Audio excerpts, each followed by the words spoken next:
Words have power. I was reminded of this recently when I received a series of emails that were just less than complimentary. Now, that's part of leadership, and we should never dismiss critique or criticism because it can have value and help us learn things. But as I contemplated how to respond, I felt a number of things, of course. One of them was frustration. But I know that if I respond in anger, a conversation can escalate into a conflict that nobody wins. Furthermore, you don't always have to respond much at all to those kind of messages. Sometimes it's fruitless to do so. You just need to let it kind of pass. But I also realized that one of the most powerful tools that we have in leadership when we respond to criticism or engage in any conversation for that matter is that we have the power of the language. And language, when we reframe it well, can change the conversation. And when you change the conversation, you can impact or change the culture and hopefully the relationship. See, some cultures are very shame-based. This can happen in organizations, it can happen in business, it can happen in families.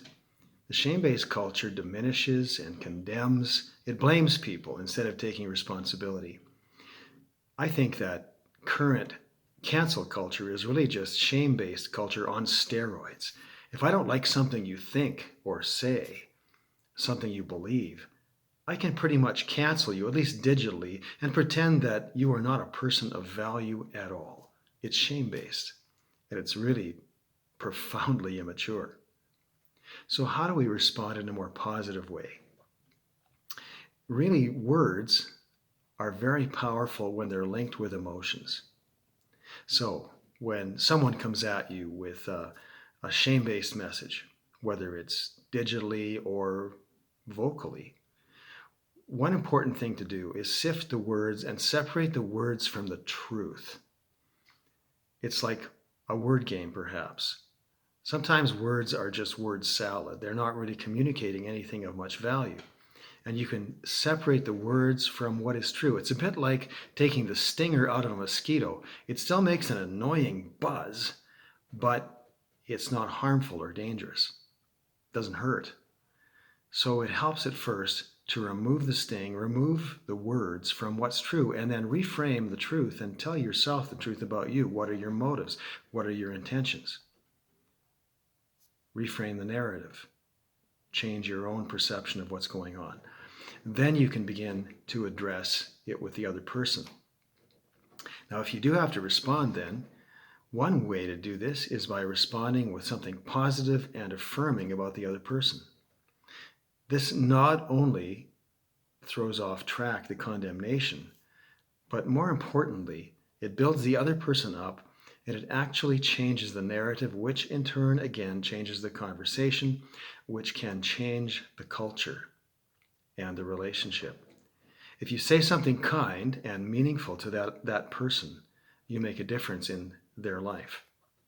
For example, words being connected to emotion, and we learn them best when they're connected to something we feel, can be illustrated by a small building project. If I'm building a small table or trying to fit picture frame edges together well, I need to use math. Otherwise, I don't really care about mathematical theorems or math facts that much. But when they're relevant for me in the moment, I feel them and I use them. Those of us from traditions where we memorize lots of scripture, for example, may have memorized lots of words, but those ones that really made an impact in our lives were the ones that stuck with us because they said something that encouraged or confronted us or comforted us in a particular moment, and they stuck with us. We learn from them, we remember them. And so when you speak words to another person, they need to be connected to something that person can feel, something they can identify with. And if it's a kind word that builds up that person for a strength or something they really do well, you'll be doing not only that person a service, but the relationship, hence your organization, and your culture at large. Now, that doesn't mean that you shouldn't draw boundaries, and sometimes it's appropriate to say, it's not acceptable for you to communicate that to me or say that to me.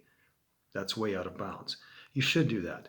But if you do that in the context of having built that person up and given a positive message and changing the narrative, you'll have much more powerful results.